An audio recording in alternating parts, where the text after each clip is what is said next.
El tema de cinética enzimática es un tema bastante interesante, ¿ya?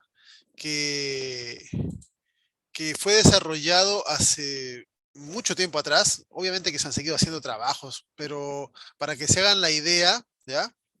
Dentro de los pioneros en esta área y que sentaron las bases del funcionamiento de cómo ocurren las reacciones químicas catalizadas por enzimas, están estos dos personajes que están destacados aquí en esta diapositiva, que son Leonor Michelis, el caballero de la izquierda, un científico alemán, ¿ya?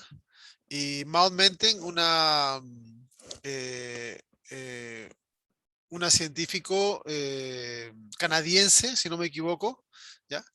Que trabajaron juntos por allá por 1910, 1912 más o menos, ¿ya? O sea, estamos hablando hace más o menos 110 años atrás, ¿ya? Eh, para estudiar la forma en la cual eh, se regulaba la velocidad de las reacciones enzimáticos, ¿ya? Estamos hablando de hace mucho tiempo atrás. Bueno, eh, dentro de los trabajos que realizaron haciendo mediciones de las velocidades de diversos tipos de enzimas, fueron capaces de explicar detalles, o sea, los trabajos que hicieron han servido para explicar después detalles del mecanismo catalítico que tienen las enzimas, del papel que juegan en el metabolismo en términos generales y la actividad celular, ¿ya? Y también la forma o las eh, diferentes actividades que ejercen sobre las enzimas, fármacos, venenos u otros elementos que funcionan como inhibidores, ¿ya? Y también otros elementos que funcionan como potenciadores. Considerando de que las enzimas son proteínas, salvo las ribosimas que hemos mencionado antes, hay una gran cantidad de moléculas que pueden alterar la actividad de este tipo de proteínas, las enzimas, eh, para hacer de que su trabajo se haga más rápido, más lento o sea modelado de diversas formas, ¿no? Entonces, en esta serie de trabajos que implican la cinética enzimática, eh, ha servido para poder entender cómo es que el metabolismo, que es lo que vamos a estudiar en las unidades 2 y 3, ocurre en términos generales y cómo puede ser regulado eh, modelando hacia qué rutas metabólicas se destina una mayor cantidad de sustratos y hacia qué rutas se pueden utilizar menos cantidad de sustratos, ¿ya? Conforme vamos a ver más adelante en la parte de metabolismo, vamos a ver que hay sustratos clave que participan en varias rutas. Pero, por ejemplo, consideremos la glucosa, ¿ya? La glucosa es un sustrato clave, pero a partir de la glucosa se pueden fabricar lípidos, ¿ya? Dentro de los lípidos se puede fabricar colesterol, se pueden fabricar ácidos grasos, fosfolípidos, etcétera. ¿Okay? Con la glucosa se puede obtener energía, hasta ATP. Con la glucosa se pueden fabricar algunos aminoácidos, ¿ya? Y así. Entonces, la distribución de la glucosa en las diferentes rutas en las cuales puede servir es catalizada o mediada por enzimas. ¿Ok? Y allí va a depender tanto de la posición, de la distribución de las enzimas en la célula, como de las capacidades de cada una de las enzimas que tengan afinidad con la glucosa, para que algunas utilicen más glucosa porque lo pueden hacer más rápido y otras utilizarán menos en esa ruta porque son más lentas en el reconocimiento de la glucosa. Todo eso tiene que ver con la cinética enzimática. ¿Ok? Los mecanismos generales de la cinética nos ayudan a entender eh, en general cómo es que las respuestas bioquímicas del organismo se hacen o se ajustan a las condiciones variables de cada momento o cada estado fisiológico en el día o en la vida del individuo, etcétera. ¿Ok? Y eso es lo que vamos a estudiar en la clase de hoy. Una de las primeras cosas básicas que estos señores descubrieron es que uno de los factores claves, ¿ya? Uno de los factores claves que afecta la tasa de reacción de una enzima es la concentración de sustrato, ¿ya? Vamos a ir viendo de que hay muchas cosas que afectan la velocidad a la cual ocurre una reacción, ¿ya? La velocidad a la cual una enzima toma sustratos y los va transformando en productos. Eh, pero, pero en general, para la mayor parte de las enzimas, ¿ya? Vamos a ver de que hay diferencias en algunas enzimas, vamos a ver detalles después, pero uno de los factores básicos tiene que ver esencialmente con la concentración de sustrato, ¿ya? En palabras sencillas y para entenderlo mejor, véanlo de esta manera. Imagínense ustedes que en un tubo de ensayo nosotros colocamos no sé, 10 enzimas, ¿ya? En un tubo de ensayo, un tubo que tiene agua, recuerden que todo el metabolismo ocurre en el agua, ¿ya? Entonces, en un tubo colocamos 10 enzimas, eso es pocas enzimas, ¿ya? Y vamos a colocar 10 sustratos, ¿ok? En ese tubo de agua. Entonces, como están flotando en el agua 10 enzimas y 10 sustratos, la velocidad de catálisis no va a ser muy rápida, porque la posibilidad de que en el segundo posterior a que coloquemos nosotros el sustrato en el medio, solamente van a haber 10 sustratos flotando en el agua. Y la posibilidad de que se encuentren una enzima con un sustrato, ¿ya?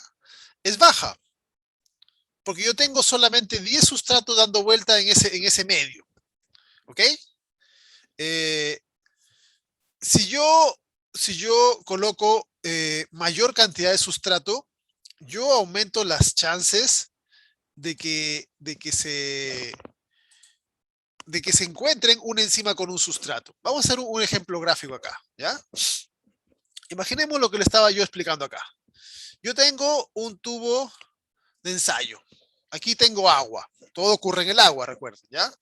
Asumimos de que aquí esta agua está al pH adecuado, a temperatura adecuada para que funcione la enzima, etcétera. ¿Ok?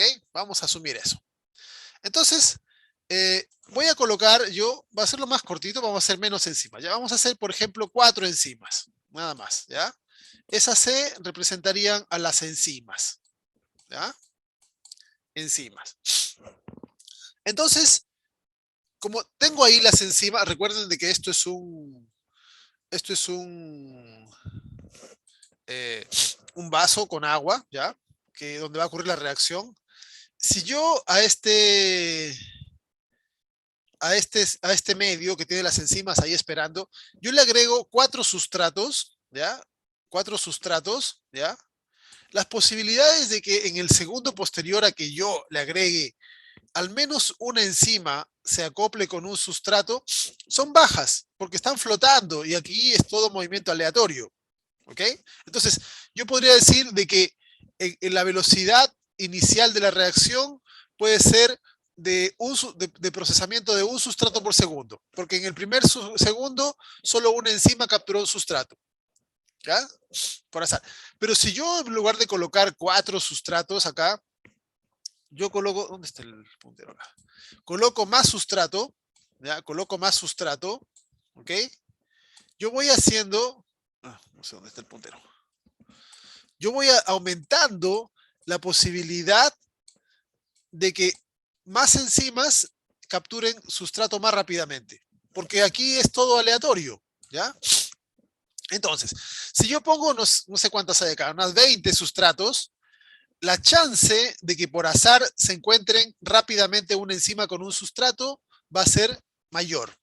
Entonces yo puedo decir que la velocidad es mayor porque en este caso yo tengo tres enzimas que han capturado a un sustrato y lo van a procesar. Entonces, si la velocidad de procesamiento, cuando yo tenía 4 sustratos, la velocidad era un sustrato un sustrato por segundo, cuando yo tengo acá, no sé cuántos hay acá, 5, 6, 7, hay como 15 o 16 por ahí. Pongámosle 16 sustratos, la velocidad ha aumentado a que 3 sustratos están siendo procesados por segundo. Aumenta la velocidad. ¿Ok? Si yo le coloco mucho más sustrato, va a haber un momento en que todas las enzimas van a estar funcionando desde el primer momento. Porque hay tanto sustrato, que todas las enzimas tienen la chance de unirse de manera rápida con un sustrato, porque hay mucho, ¿ya? Y alcanzar, entonces, cuando todas las enzimas que están en la solución están funcionando, podemos decir que hemos alcanzado la velocidad máxima de reacción, porque está al máximo que se puede, ¿ya? Entonces, no sé, pongámosle acá, con unas 25 se alcanza la velocidad de 4 sustratos por segundo, que sería la velocidad máxima, ¿ya? Esta sería la velocidad máxima a la cual se puede llegar. 4 sustratos por segundo, porque solamente hay 4 enzimas, ¿ok? También se dieron cuenta de que llegado a este momento, la velocidad ya no puede subir más. Yo le puedo colocar a esto una mayor cantidad de sustrato, ¿ya? Puedo colocarle, si quiero, 100 sustratos. Lo puedo llenar, saturar a esto de sustratos, ¿ok? Y esta velocidad ya no va a cambiar más, ¿ok? Ya no va a cambiar más, porque se ha alcanzado la velocidad a la cual todas las enzimas están funcionando desde el inicio, ¿ya? Entonces, yo le puedo colocar acá X mayor a 25, cualquier cantidad de sustratos, 100, 50, lo que quiera, y la velocidad va a seguir siendo 4 sustratos por segundo, ¿ok? Entonces, una de las cosas claves que notaron Michaelis y Menten con respecto a las velocidades de las reacciones era que el sustrato influía en la velocidad de reacción cuando el sustrato no estaba en cantidades tan altas, ¿ya? Entonces, cuando yo tengo poco sustrato, la velocidad es baja. Cuando yo tengo más sustrato, la velocidad es más alta. Cuando yo tengo mucho sustrato, llego a un punto en que se alcanza la velocidad máxima. Y a partir de ese punto, cualquier concentración de sustrato extra sobre esa cantidad ya no afecta la velocidad. ¿Ok? ¿Se entendió lo que quería explicar aquí? Sí, profe. ¿Ya? Entonces, es importante que tengan claro esto. Una de las cosas principales que determina cuál va a ser la velocidad a la que va ocurriendo una reacción es la concentración de sustrato. ¿Ok? Eso fue una de las primeras cosas que se dieron cuenta estos señores. ¿Ya? Entonces, determinaron haciendo experimentos con varias enzimas, como más o menos como yo les he contado en esta gráfica, que el factor, uno de los factores más claves en la velocidad era la concentración de sustrato. Ahora, determinar este parámetro durante el curso de una reacción es difícil, ¿ya? Porque entenderán de que, por ejemplo, imagínense que ustedes hacen un experimento, colocan enzima en un tubo y le colocan sustrato, ¿ya?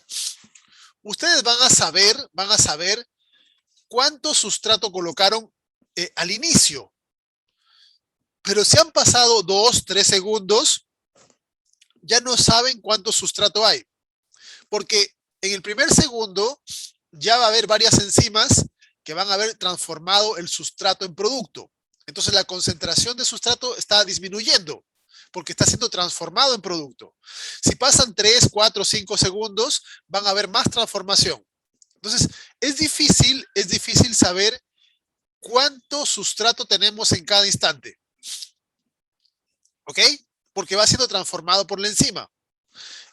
Entonces, para evitar eso, ellos decidieron estudiar como una aproximación, el momento inicial, la velocidad inicial, ¿ya?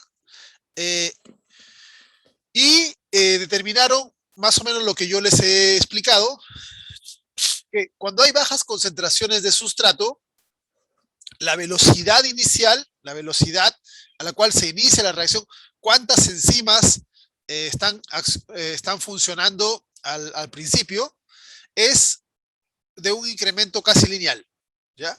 Y cuando hay concentraciones elevadas, la velocidad inicial va aumentando cada vez menos hasta que se alcanza lo que se conoce como velocidad máxima. Graficado, esto se ve así, ¿ya? En esta imagen, pueden ver ustedes, está indicado en el eje Y, en el vertical, acá, la velocidad inicial, ¿ya? La velocidad inicial. Y aquí está indicado en el eje X, abajo, la concentración de sustrato, ¿ok? Entonces, ¿qué es lo que me dice esta curva? Esta hipérbole que tenemos acá es el resultado de hacer reacciones enzimáticas con diferentes concentraciones de sustrato, ¿ya? Entonces, aquí pueden ver, si yo coloco una baja concentración de sustrato, la velocidad que yo puedo lograr es baja.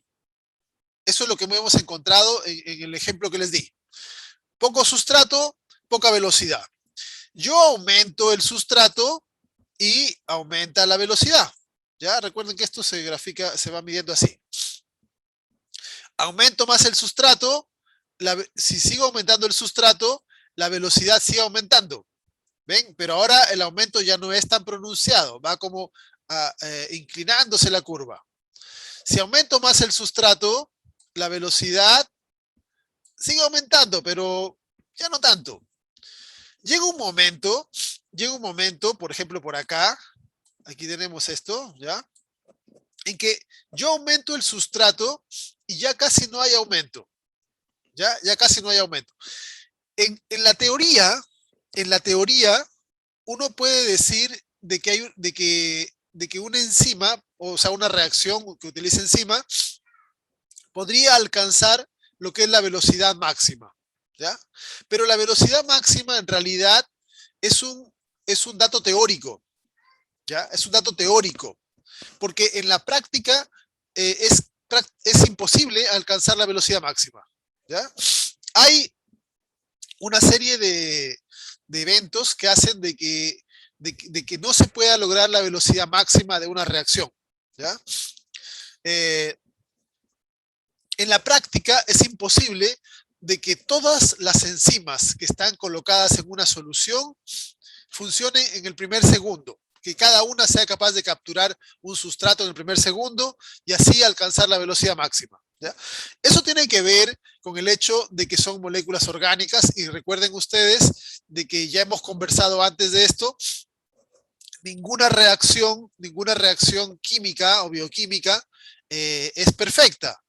Ninguna reacción bioquímica alcanza el grado, el 100% de eficiencia, ¿ya? Entonces, en la teoría uno puede decir o calcular una velocidad máxima para una reacción, pero en la práctica se ha encontrado de que es imposible llegar a eso, pero se acerca bastante en algunos casos, ¿ok? Entonces, esto fue lo importante que notaron ellos, es que cuando hay bajas concentraciones de sustrato, la velocidad depende directamente de esa concentración de sustrato. Si yo tengo poco sustrato, la velocidad será menor. Si tengo más sustrato, la velocidad será mayor. Y conforme voy aumentando el sustrato, la velocidad sigue incrementándose, pero cada vez el incremento es menor. Por ejemplo, acá, si yo coloco el doble de sustrato, tengo el triple de velocidad. Yo acá pongo el doble de sustrato, pero ya no tengo el triple de sustrato, tengo solamente el doble. Aquí coloco el doble de sustrato, pero aquí ya ni siquiera avanza al doble, avanza a uno más nada más, ¿ya? de aquí le coloco el doble de sustrato y el aumento ya viene a ser, como en este caso sería como un 10% de la velocidad. Y llega un momento en que yo le aumento el sustrato y la velocidad prácticamente se mantiene. Prácticamente está en la misma. Ya no aumenta más. ¿Ok? Esto, esto, este gráfico, que parece que es sencillo, es un gráfico clave en el entendimiento de cómo funcionan las reacciones metabólicas. Porque si bien vamos a encontrar de que hay algunas enzimas que son afectadas por otras cosas y varía, la mayor parte de las reacciones catalíticas están basadas en esto. Entonces, esencialmente vamos a encontrarnos de que la mayor parte de las reacciones que ocurren dentro de las células responden a esto, ¿ya? Si la enzima se encuentra dentro de la célula, en el citosol, en la mitocondria, donde trabaje con poco sustrato, lo transformará de manera lenta. Si se encuentra con más sustrato, lo transformará de manera más rápida. Y así uno puede determinar velocidades. Ahora, si yo tengo dos enzimas que usan el mismo sustrato, la, la, la velocidad máxima que pueda alcanzar cada una dependerá también de la concentración de sustrato. ¿Ya? Ahora, como yo les decía, trabajar con la velocidad máxima es algo complejo porque, como les indicaba, la velocidad máxima es un valor teórico. Ya es un valor teórico que en la práctica no puede alcanzarse. ¿Ok?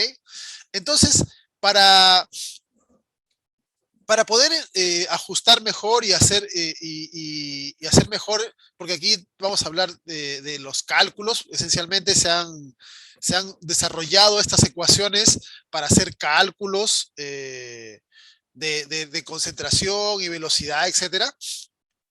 En lugar de trabajar con la velocidad máxima, Michaelis y Menten prefirieron desarrollar un parámetro cinético, que se asocie no a la velocidad máxima, sino a la mitad de la velocidad máxima. ¿Ok? Entonces, si esta es la velocidad máxima teórica, hay un punto que va a ser la mitad de esa velocidad. Y en ese punto de la mitad de la velocidad máxima será alcanzado con cierta concentración de sustrato. ¿Ok? Entonces, en ese punto o esa concentración de sustrato, ¿ya? Con la cual se alcanza la mitad de la velocidad máxima, Michaelis y Menten la hicieron una constante. Dijeron de que ese valor era una constante. Que una enzima para un determinado sustrato iba a presentar un determinado Km, que vendría a ser, recuerden, el Km es la concentración de sustrato para la cual la velocidad de la reacción es la mitad de la máxima que se puede alcanzar. ¿Ok? Este parámetro, el Km, es uno de los parámetros más importantes que tiene o que se deben conocer de una enzima para saber qué tanto va a influir en la reacción metabólica. ¿Ya? Para que se hagan una idea, yo tengo acá en este esquema un gráfico, está algo cortado, pero es el gráfico, de dos enzimas, ¿ya? De dos enzimas. Recuerden, esta curva es una curva estándar, es una curva modelo, ¿ya? Yo podría tener otra enzima que su curva podría ser así, ¿ya? Podría ser así y por acá alcanza lo mismo. Otra enzima que podría ser así y al final alcanza lo mismo, ¿ya? Entonces, los Km, como pueden ver, van a variar porque imaginemos de que las tres tienen la misma velocidad máxima, ¿ya? Entonces, el punto medio de velocidad máxima sería acá, la mitad de velocidad máxima. Pero el Km para esta enzima, para la primera, pongámosle esta A esta B y a esta C, van a ser diferentes. En todos los casos, el Km va a ser la línea que va a ser cortada por acá, porque este punto es el punto de la mitad de velocidad máxima. Entonces, para la enzima A, vemos de que el Km da por acá. Para la B, aquí tenemos aquí, y para la C da más o menos por aquí. Entonces vemos que las concentraciones son diferentes. ¿Ya? Eso está detallado en esta gráfica. ¿Ok? Entonces, imaginando que tenemos dos enzimas que pueden alcanzar la misma velocidad máxima. ¿Ok? Que pueden alcanzar la misma velocidad máxima. La forma en la cual alcanzan esa velocidad máxima puede ser diferente. ¿Ya? Puede ser diferente. Eh, porque dependiendo de cómo sea la curva, el punto de Km de una y de otra va a variar. ¿Ya? Eh, de esta forma, yo puedo, de acuerdo a este gráfico, yo puedo decir que para la enzima B, que es la curva en rojo, el Km es menor. Si le ponemos valores, imaginemos de que aquí, recuerden que aquí abajo es la concentración de sustrato. Imaginemos de que esto aquí es 0, aquí pongámosle, por ejemplo, 1, aquí 2, por acá 3, etcétera, ¿ya? Entonces, la enzima B alcanza la mitad de la velocidad máxima cuando yo le pongo una unidad de sustrato, por ejemplo, un micromol. En cambio, la enzima A alcanza la misma velocidad cuando yo le pongo 2 micromoles. Si les pongo a las dos enzimas 5 micromoles, las dos enzimas alcanzarán la misma velocidad máxima. ¿Ok? Pero a concentraciones menores, como pueden ver, eh, sí va a ser diferente. Porque a concentraciones menores, una enzima va a tener más velocidad que la otra. ¿Ok? Si le coloco a las dos enzimas un micromol, la enzima B habrá alcanzado la mitad de la velocidad máxima, pero la enzima A recién irá en un cuarto de la velocidad máxima. ¿Ok? ¿Se entiende la idea de las diferencias? ¿Tienen consultas aquí?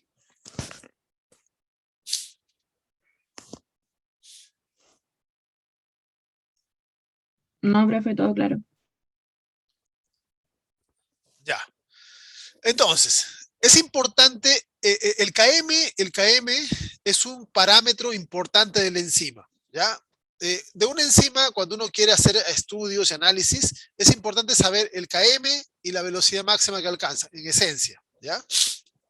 Ahora, el KM depende de varias cosas, porque dado que las enzimas son proteínas, dependerá de la temperatura. Si yo le cambio la temperatura, la enzima funcionará más lento, más rápido, y eso afecta la velocidad y por lo tanto afecta el KM. ¿Ya? Eh, Depende del pH, de un montón de factores. Pero en esencia uno mide los KMs en condiciones estándar. ¿Ya? Y este hecho de que de que el KM represente una concentración de sustrato relacionada con la velocidad, hace de que el KM nos sirva de manera indirecta como un indicador de la afinidad de una enzima por el sustrato. ¿Ya? Eh, la verdad es que no es eh, no es que indique una afinidad exactamente, ¿ya? Pero de manera indirecta sí se puede considerar como algo así, ¿ya? Por ejemplo, en esta tabla está indicada o está mostrada la enzima exoquinasa, ¿ya? La exoquinasa del cerebro. La exoquinasa es una enzima que le agrega fósforos a la glucosa y también a la fructosa, ¿ok? Pero principalmente lo hace con la glucosa. Ahora, utiliza como sustrato el ATP, porque de ahí toma el fósforo, ¿ya? Toma la glucosa, le pone un fósforo al ATP y queda como glucosa fosfato. O lo mismo con la fructosa, ¿ya? Usa el ATP y una de las dos. Y aquí se puede ver los diferentes KMs para para cada uno de los tres sustratos. Pero comparemos los dos azúcares, ¿ya? Glucosa y fructosa. El km para la glucosa es 0,05, el km para la fructosa es 1,5 milimoles en ambos casos. ¿Ok? Entonces, qué significa esto? ¿Qué es lo que quiere decir que el km de la glucosa sea 0,05 y de la fructosa 1,5?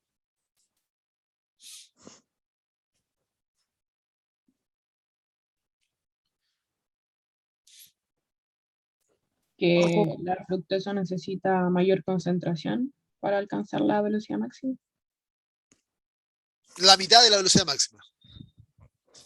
Eso. ¿Ya? Entonces, aquí pueden notar esto. La exoquinasa, si en el medio en el que está, en este caso en el citosol de la neurona, si en el citosol de la neurona hay 0,05 milimoles de glucosa, está trabajando a la mitad de su velocidad máxima. Para que haga lo mismo con fructosa, necesita, ¿cuánto más de sustrato es esto? 1,5, como 100 veces más parece de sustrato de fructosa. ¿Ok? Entonces, el KM es importante porque me va a indicar eh, cuál de los dos tiene más afinidad con la enzima. ¿Ya? Eh, no, no es que la fructosa tenga más velocidad máxima. ¿Ya? Es al contrario. El KM es un indicador de la afinidad. Mientras más pequeño sea el KM, significa que es más afín a la enzima. Porque esta enzima necesita menos sustrato de glucosa para alcanzar la misma velocidad que con la fructosa. ¿Ok? Con ambos sustratos puede alcanzar las mismas velocidades, pero utilizando diferentes concentraciones. ¿Ok? Entonces, el KM es importante y siempre recuérdelo como un indicador inverso. ¿Ya? Como un indicador inverso. Si yo tengo dos enzimas que usan el mismo sustrato, la que tenga el KM más pequeño tendrá más afinidad. ¿Ok? Aquí tenemos otro ejemplo. ¿Ya? El hígado, como vamos a ver más adelante, es el centro del metabolismo. ¿Ya? Es el órgano que controla el metabolismo en muchos aspectos. Y dentro de esos aspectos, uno de ellos es el de regular la concentración de glucosa en sangre. ¿Ya? Cuando hay un alto nivel de glucosa en sangre, cuando, por ejemplo, nos hemos alimentado, el hígado usa glucosa. Bueno, todos los tejidos usan glucosa cuando sobra glucosa en sangre, después de alimentarnos. Pero cuando pasan un par de horas después de que nos hemos alimentado, el nivel de glucosa en sangre va bajando porque los órganos se lo están gastando. Entonces, allí el hígado tiene que liberar glucosa, o sea, primero tiene que dejar de usar glucosa, ¿no? El hígado deja de usar glucosa y luego empieza a liberar glucosa hacia la sangre para que otros tejidos que permanentemente necesitan glucosa, como el cerebro, los glóbulos rojos, etcétera, el corazón, la utilicen. ¿Ya? Y aquí hay una cosa muy interesante, que en el hígado hay una enzima que se llama glucoquinasa. ¿Ya? La glucoquinasa es un tipo de exoquinasa, una enzima que permite el uso de glucosa, pero es exclusiva del hígado, la glucoquinasa. Exoquinasas hay varias. ¿Ya? Hay exoquinasa en el cerebro, las neuronas, en el músculo, en otros tejidos. ¿Ya? Aquí está comparándose, por ejemplo, la glucoquinasa, que es la de hígado, y la exoquinasa de cerebro. ¿Ya? Y aquí pueden ver las curvas. ¿Ven? La exoquinasa del cerebro, como pueden ver, tiene un KM pequeño. ¿Ven? Un KM pequeño. Y en cambio, la glucoquinasa, la del hígado, tiene un KM grande. ¿Ya? Un KM grande. Aquí en este rango que se ve acá en color clarito, ¿ya? Como crema o algo así, es el nivel de glucosa en sangre cuando estamos en ayuno, ¿ya? Es decir, el nivel normal de glucosa en ayuno es generalmente menos de 5 micromoles, ¿ya? 4 o 5 micromoles más o menos, por aquí. Eh, en este nivel, como pueden ver ustedes, la exoquinasa, que es la enzima del cerebro, trabaja perfectamente, ¿ok? Porque con esos niveles de glucosa que hay, la exoquinasa en el cerebro puede fosforilar glucosa y de hecho puede casi llegar a la velocidad máxima en las neuronas, estando en ayuno, estando con niveles relativamente bajos de glucosa, ¿ya? En cambio, como pueden ver acá, la glucoquinasa, que es la del hígado, a esos niveles, a estos niveles medios, no funciona bien. ¿Ven? Aparte una razón es por el KM, vamos a ver más adelante que hay otras cosas más que impiden que funcione, pero, pero, pero no funciona bien a esta concentración. ¿Ven? La velocidad a la que alcanza no es, eh, no es ni siquiera la décima parte de su velocidad máxima. ¿Ya? Entonces, por esa razón es que el hígado, cuando estamos en ayuno, entre comidas, el hígado no usa glucosa, porque esta enzima no es capaz de reconocer bien a las glucosas. ¿Ya? Ahora, cuando nosotros nos hemos alimentado, nuestro nivel de glucosa en sangre puede llegar a más de 10, dependiendo de cuánto azúcar hemos consumido, ¿ya? Pero en una comida que tiene abundantes azúcares, ¿ya? Carbohidratos, almidones, etcétera, puede llegar a más de 10.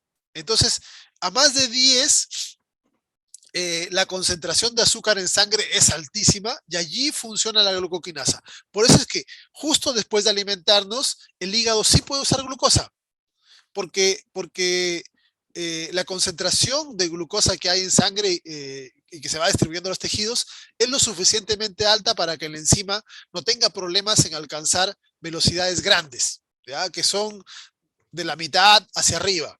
¿Ya? En cambio, la exoquinasa, como pueden ver, si bien su velocidad general es menor, ¿ya? Pero funciona casi a velocidad máxima todo el tiempo. ¿Ok? Entonces, esto es simplemente un ejemplo de cómo dos enzimas que hacen lo mismo. Las dos son exoquinasas, ¿ya? Solo que esta se le ha llamado específicamente glucoquinasa, pero las dos toman glucosa y la fosforilan, ¿ya? Una en el hígado, otra en el cerebro, pero tienen KMs diferentes y ese KM se correlaciona con su funcionamiento. La glucoquinasa solo tiene que funcionar cuando tenemos altos niveles de glucosa en sangre. Por eso que tiene un KM más alto. La exoquinasa, que es la del cerebro, tiene que funcionar todo el tiempo, porque todo el tiempo el cerebro necesita glucosa. Entonces, vemos de que simplemente el parámetro KM puede determinar gran parte del funcionamiento de estas dos enzimas. ¿Ya? Gran parte del funcionamiento. Y la utilidad que tienen bajo condiciones fisiológicas diferentes. Bajo el ayuno, bajo la alimentación, etc. ¿Ya? Otro ejemplo interesante con respecto a lo que es el KM, por ejemplo, es el procesamiento del alcohol. ¿Ya? Esta es una pregunta que está relacionada, que está en el taller. Ya les voy a dar una explicación más o menos somera, ustedes la complementarán. Eh, el etanol se procesa a través de varias vías, ¿ya? Hay por lo menos 3 vías que tenemos nosotros. La mayor parte del metabolismo del alcohol ocurre en el hígado, la mayor parte, ¿ya? En el hígado tenemos 3 tipos de rutas para transformar el etanol en acetaldehído. Uno en los peroxisomas, otro en el retículo endoplasmático y otro en el citosol. Diversos tipos de enzimas, ¿ya? Alcohol deshidrogenasa, estos son los citocromos, la catalasa, son varias formas. Y luego el acetaldehído, ¿ya? El acetaldehído va a ser procesado hasta acetato, ¿ya? Hasta acetato, También a través de dos rutas que usan enzimas parecidas, que se llaman aldehído deshidrogenasa, ¿ya? Una funciona en la mitocondria y otra funciona en el citosol. Y allí el acetaldehído es transformado a acetato. El acetato se transforma en acetilcoenzima A y la acetilcoenzima A se mete al ciclo de Krebs y se usa como energía, ¿ya? Entonces, el alcohol, en términos generales, termina usándose como energía, ¿ya? En términos generales. Ahora, se ha encontrado de que en los orientales, la mayor, casi 3 de cada 4 orientales, ¿ya? O sea, casi el 80% de los asiáticos, más o menos, no tienen la enzima mitocondrial, ¿ya? O la citosólica, no me acuerdo cuál de las dos, pero les falta una, ¿ok? Ahora, las dos enzimas tienen KMs diferentes, ¿ya? Tienen KMs diferentes, ¿ok? Eh, la, la que les falta a ellos es la que tiene el KM más bajo, ¿ok? Entonces, como a los asiáticos les falta una enzima de procesamiento, que justo es la que mejor funciona porque tiene el KM más bajo, procesan bien el etanol a acetaldehído, pero después pasar de acetaldehído a acetato les cuesta más. Y en realidad el acetaldehído es el metabolito que genera los principales efectos del consumo de alcohol, del embriagamiento, ¿ya? Dime, Pía, ¿querías preguntar algo?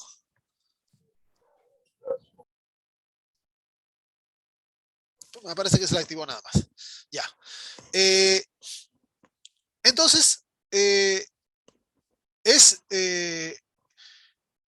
la sensibilidad a bebidas alcohólicas es un fenómeno frecuente en los asiáticos, ¿ya? Eh, porque, por ejemplo, una persona de Occidente puede consumir varios vasos de cerveza, por ejemplo, sin que se evidencie el estado clásico que uno lo conoce como embriagarse, ¿ya? En cambio, hay asiáticos que con un vaso de cerveza ya están mostrando una sintomatología eh, eh, de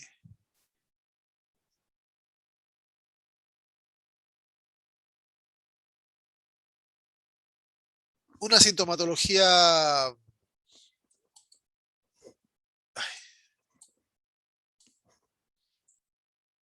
que es evidente del consumo de alcohol, ¿ya?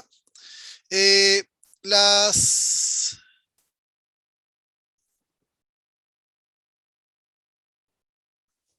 los síntomas del consumo de alcohol tienen que ver con esencialmente esta molécula que está acá, ¿ya? El acetaldehído. Este genera alteraciones neuronales, ¿ya? Eh, produce, bueno, cefalia, dificultad respiratoria, náusea, vómito, sed, taquicardia, visión borrosa, etcétera, ¿ya? El acetaldehído, ¿ok? Más que el etanol también tiene efectos directos, ¿ya? Tiene cierto grado de toxicidad, pero el acetaldehído es como 100 veces, no, es como cerca de 20 veces más tóxico que el etanol, ¿ya? Entonces, eh, en una persona que funcionen bien ambas rutas, el etanol va transformándose a acetaldehído y el acetaldehído a acetato, ¿ya? Entonces no genera tanto daño o tanto efecto. Aquí depende de la concentración de consumo. Pero en una persona que no procesa bien la segunda parte, se va acumulando acetaldehído, ¿ya? Y este es el que genera, bueno, actúa sobre los represores GABA, ¿ya? Genera depresión vascular, respiratoria, etcétera, etcétera. ¿Okay? Es un ejemplo de cómo el KM de dos enzimas puede afectar la fisiología, ¿ya? La capacidad de poder consumir más o menos cantidad de alcohol. ¿Ya?